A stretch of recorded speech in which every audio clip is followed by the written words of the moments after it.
Agosto 2, 2008 lalaki ang umakyat sa tuktok ng K2 na kilala bilang ang mabagsik. Isa sa kanila mamamatay sa ilang oras at ang isa magsasabi sa mundo ng nangyari. Dalawang magkaibigan ang tumayo sa bihirang mapuntahang lugar.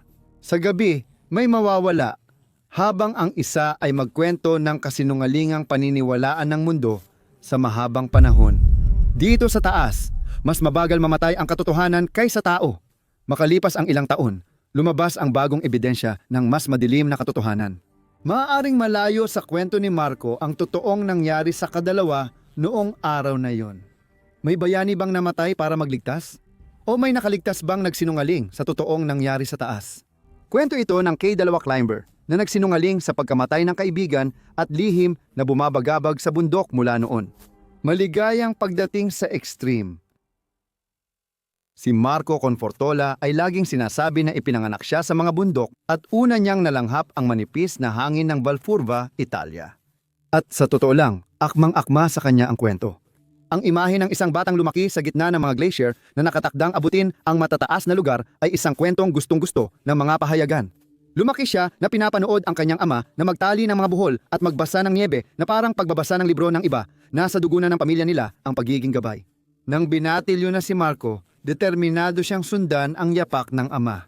Ipinagmamalaki niyang naging sertipikadong gabay sa bundok siya sa edad na 18, isa sa pinakabatang nakakuha ng Union Internacional des Asociacions de Guides de Montañas International Federation of Mountain Guides Associations badge. Mahirap makuha ang badge na yon. Ilang araw sinusubok ang mga kandidato sa apps sa matitinding pagsasanay. Nag-practice sila ng pagsagip sa mga bitak ng yelo at sa gitna ng mga bagyo ng niyebe, mga pagsasanay sa pag-navigate at sa mga pagkakataong halos walang makita at sinadyang manatili sa pansamantalang kampo na tinatawag na bivouac sa mga lantad na taluktok. Marami ang bumalik na may frostbite sa daliri at takot sa mga mata habang ang iba ay lubos na nabigo. Paglabas ni Marco, dumaan siya sa sobrang liit na agwat kaya nagulat ang mga instruktor niya. Ang maliit na tagumpay na iyon ang naging simula ng isang alamat. Pagsapit ng 20 niya, sumali siya sa Alpine Rescue Service ng Lombardy. Sila ang mga lalaking umaakyat habang bumababa ang lahat papunta sa sakuna. Mahirap ang trabahong iyon. Trabahong dumarating ka sa avalanche ng huli kung saan tagumpay ay ang makaligtas ka ng buo. Ipinagmamalaki ni Marco na nakaakyat siya sa Grand Zebro ng halos 300 beses kaya kabisado na niya ang bawat bitak sa pangalan. Parang imposibleng mangyari ang mga bilang, pero sa lambak na iyon, walang naglalakas loob na kumontra ng malakas. May chismis na ginamit niya ang helicopter rescue sa mga pag-akyat, pero hindi na iyon inintindi ni Marco. Patuloy niyang binuo ang sarili sa pamamagitan ng paulit-ulit na pagsubok at panganib. Hindi nagtagal, naging masyadong pamilyar at marahil ay masyadong maliit na para kay Marco ang Alps. Ang dakilang drama ng buhay sa matataas na lugar ay nangyayari rin sa ibang bahagi ng Himalayas. At alam niyang kailangan niyang maranasan iyon. Noong early 2000s, sumali si Marco sa mga ekspedisyon sa matataas na bahagi ng Himalayas. Wala sa mga iyon ang napabalita, tulad ng anunsyo niya noong 2004 na aakyat siya ng Everest. Saglit lang tayong lumihis sa gulong ito. Kung nais mong sumali sa extreme na komunidad, manood ng eksklusibong video, maagang makita ang aming iba pang nilalaman, at makaboto sa content poll. Salihan mo kami sa Patreon. Kita tayo doon, Marco.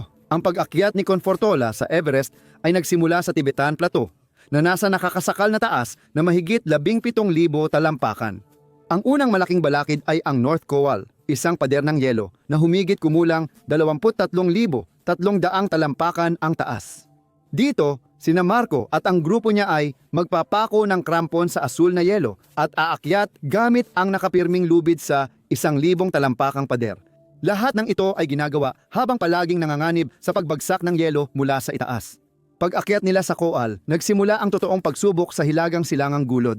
Habang umaakyat lampas Kampo 1, ginugol ni Marco ang oras sa pagdaan sa batong gulugod mula Kampo 2, 24,750 talampakan, papunta sa 3 hakbang sa pagitan ng 27,500 at 28,000 talampakan. Sa ikalawang hakbang, mayroong patayong bangin ng bato, halos 100 talampakan ang taas.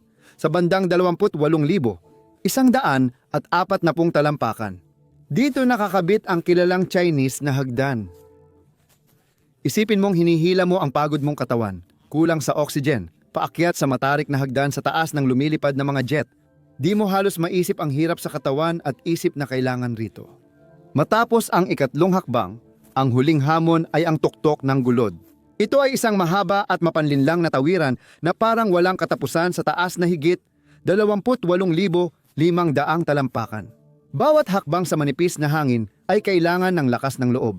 Nang marating ni Marco ang tuktok sa taas na 29,000 at 32 talampakan, nakamit niya ang pambihirang tagumpay. Ang pangunahing panganib sa hilaga ay ang matagal na paglagi sa death zone. Ang pagbaba sa ikalawang hakbang gamit ang dobling lubid na nakapulupot sa katawan at nakakabit sa mas mataas na bahagi ay mas mahirap pa sa teknikal na aspeto kaysa sa pag-akyat dito. Ang pagkapagod, dehydration at hypoxia ay nagsisimulang maramdaman, kaya ang mga simpleng gawain ay nagiging laban sa pagitan ng buhay at kamatayan. Pagbalik niya sa Italia, ipinagmamalaki ng mga pahayagan ang kanyang kwento, pero hindi pa tapos si Marco. Inanunsyo niyang nagawa niya ito nang walang dagdag na oxygen na nagdulot ng pagdududa sa komunidad ng mga umaakyat. Walang independenteng saksi o litrato na nagpapatunay na naabot niya ang tuktok. May ilan sa base camp ang nagsabing mukhang presko siya para sa umakyat ng walang oxygen. Hindi sumagot si Marco, pero makalipas ang 2 taon, noong 2006, nagtungo siya sa Annapurna, kung saan sumama siya kay Silvio Mondinelli. Ito ay isang hakbang sa kanyang paghahangad na marating ang lahat ng 14 na tuktok na may taas na 26,000 talampakan.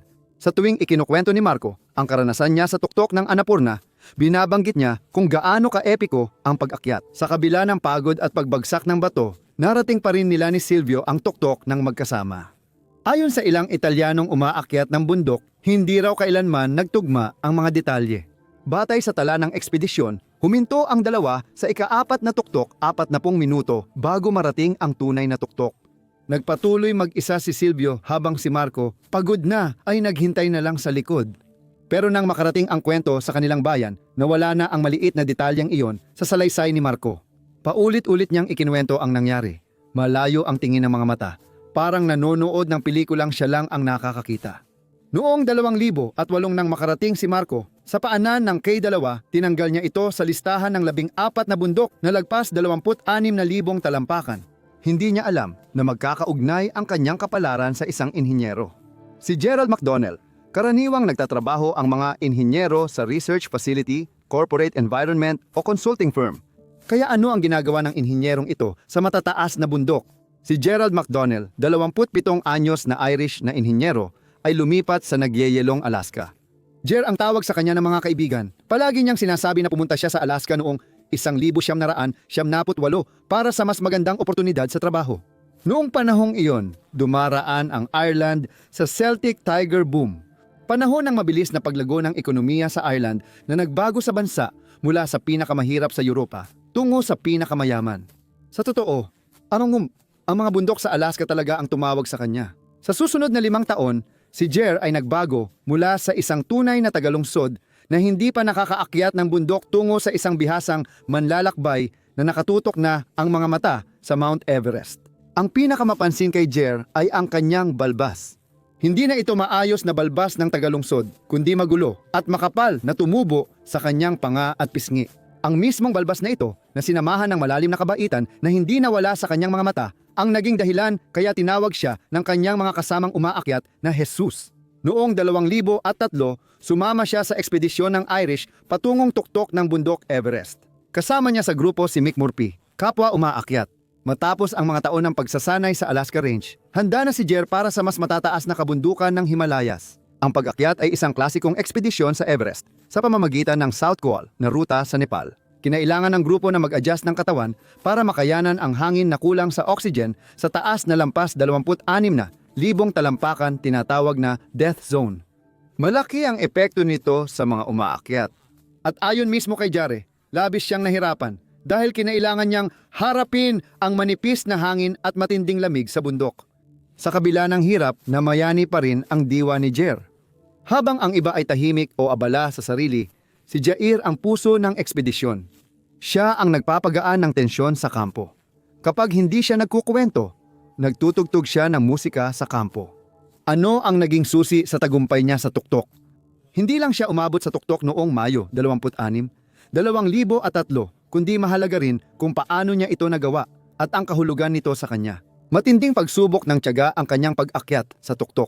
Matapos ang huling pagsisikap sa South Col, narating ni Jer at mga kasamahan ang kanilang layunin.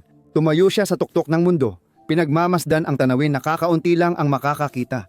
Pero para sa isang malalim mag-isip na tao tulad ni Jer, ang tuktok ay higit pa sa simpleng marka sa isang listahan. Habang ang iba ay abala sa tagumpay, si Jer ay lubos na nagpapasalamat sa mga tumulong sa kanya, ang mga Sherpa na umaakyat. Isa itong kakaibang pananaw sa isang mundo kung saan ang mga tuktok ay itinuturing na personal na tagumpay. Ganun talaga si Jer. Tulad ng dati, ang pagbaba ay isang laban sa pagod, pero ligtas na nakabalik si Jer sa base camp.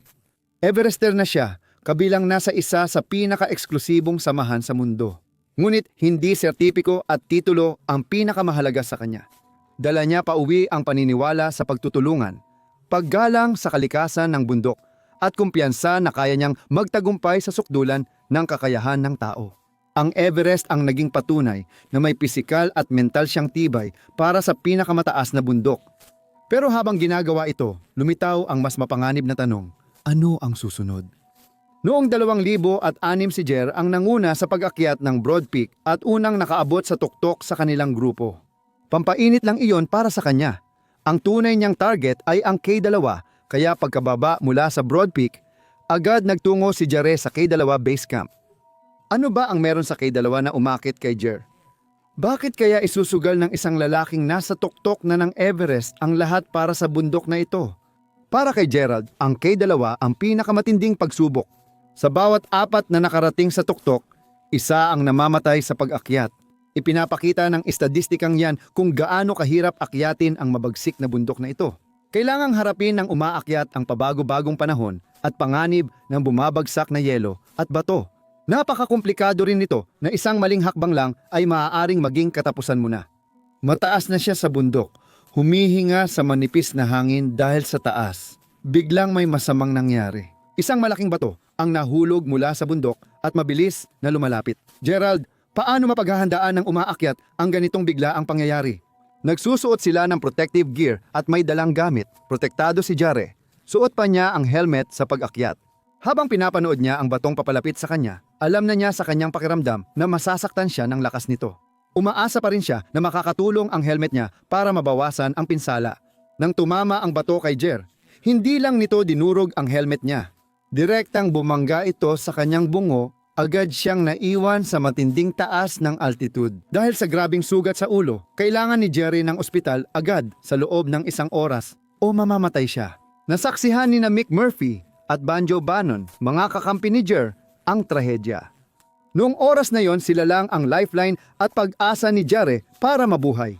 Una, tinulungan nilang bumaba siya, pero mahirap talaga mag-isa. Sa K2, nauubos na ang oras at naging malinaw na kailangan nila ng helicopter. Delikado talaga ang helicopter evacuation sa ganong taas. Kahit nanginginig ang kamay nila, tumawag agad sila ng backup. Maya-maya, umalingaw-ngaw ang malalakas na elisi ng helicopter sa paligid. Sa kabila ng lahat ng pagsubok, matagumpay na nailigtas si Jair mula sa bundok at agad siyang dinala sa ospital kung saan agad siyang inalagaan. Ilang linggo ang ginugol sa pisikal na paggaling, una sa Pakistan at pagkatapos sa Alaska. Pero paano naman ang epekto nito sa isipan? Para sa marami, ang muntikang pagkamatay ay maaaring maging katapusan ng kanilang pangarap. Pero muli ipinakita ni Jair ang kakaiba niyang pananaw.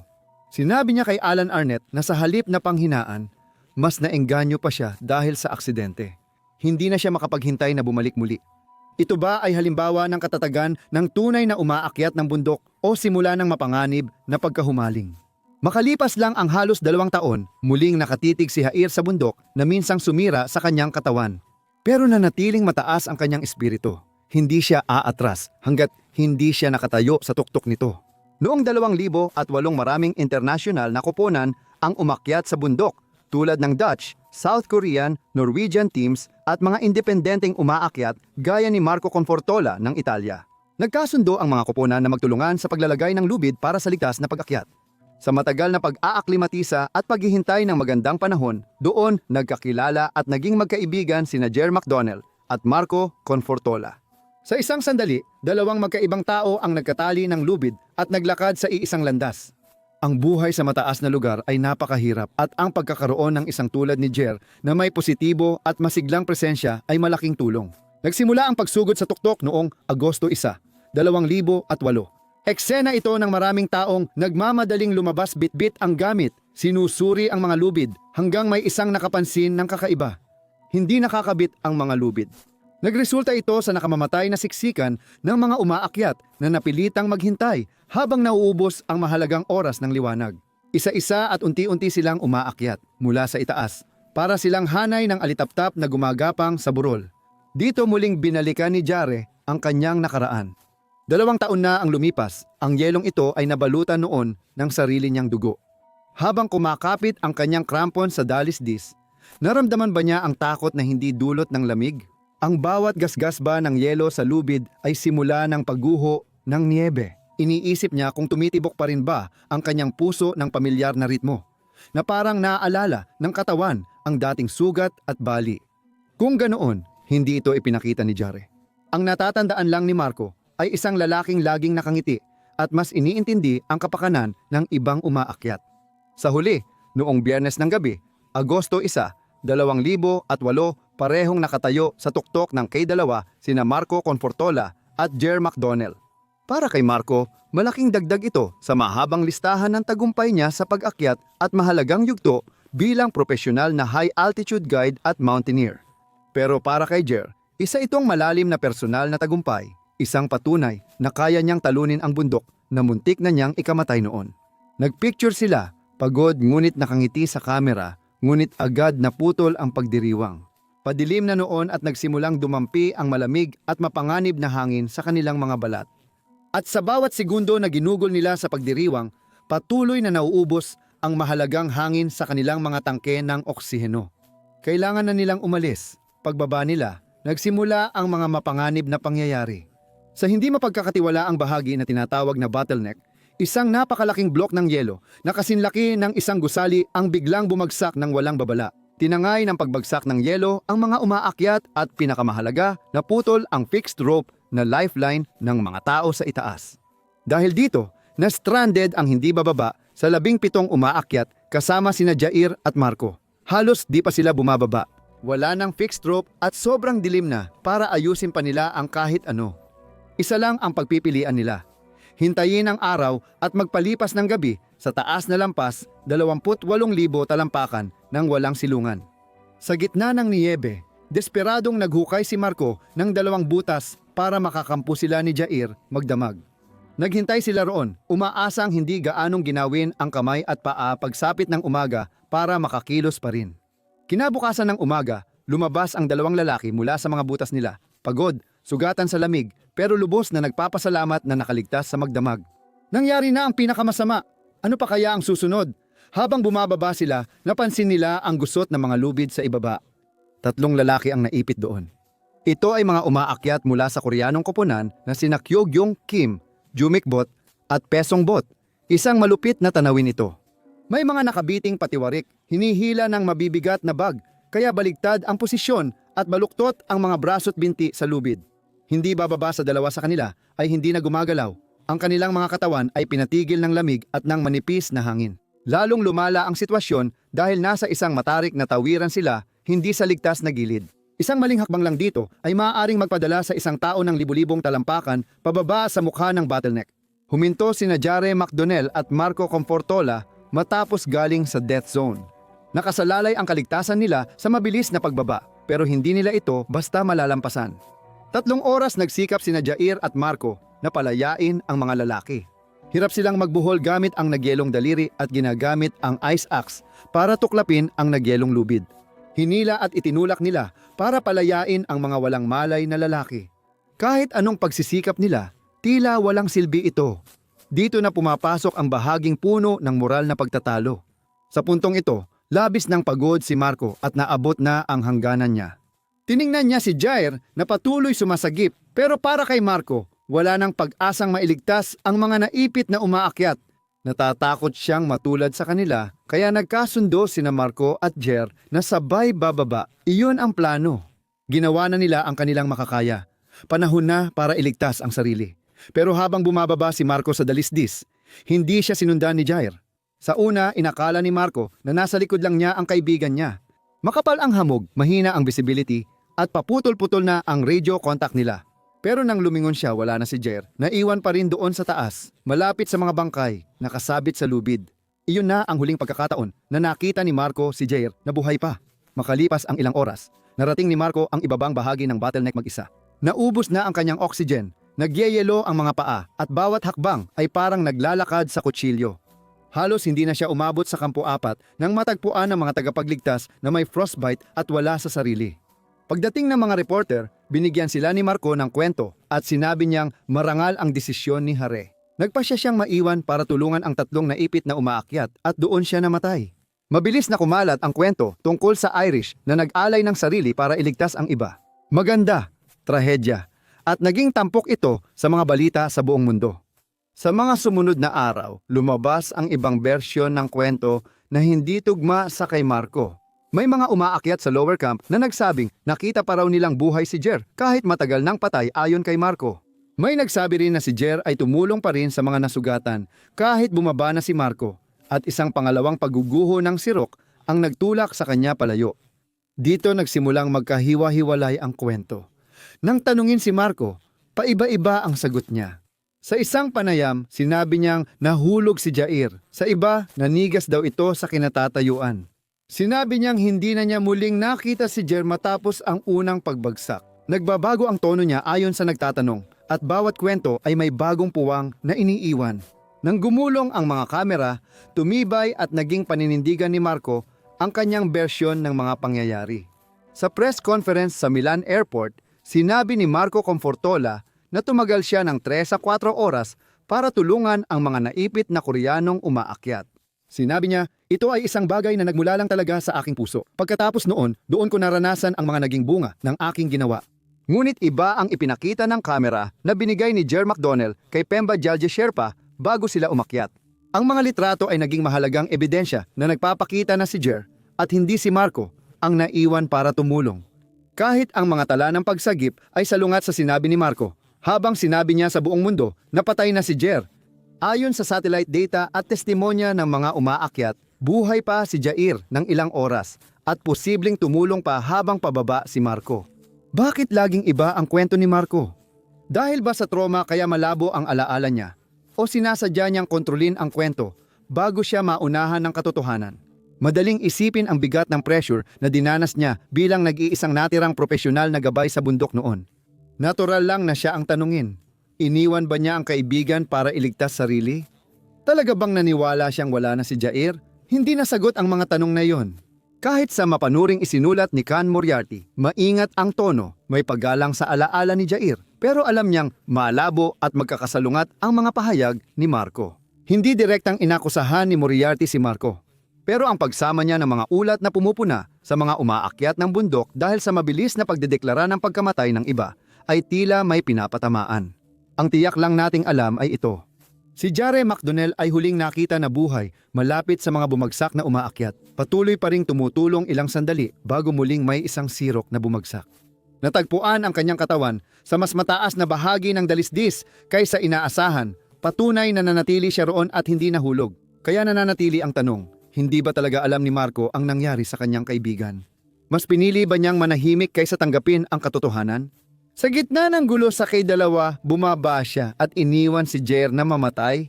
Sa kahit anong paraan, isa lang sa kanila ang nakababa. Simula noon, hindi na nagtugma ang kwento ni Marco sa katahimikan ng bundok. Ano sa tingin mo talaga ang nangyari kay Jer noon? Bakit hindi tugma ang alaala ni Marco? Ibahagi ang iyong saloobin sa komento. Salamat sa panunood, hanggang sa muli. Manatiling matapang at mamuhay ng may tapang.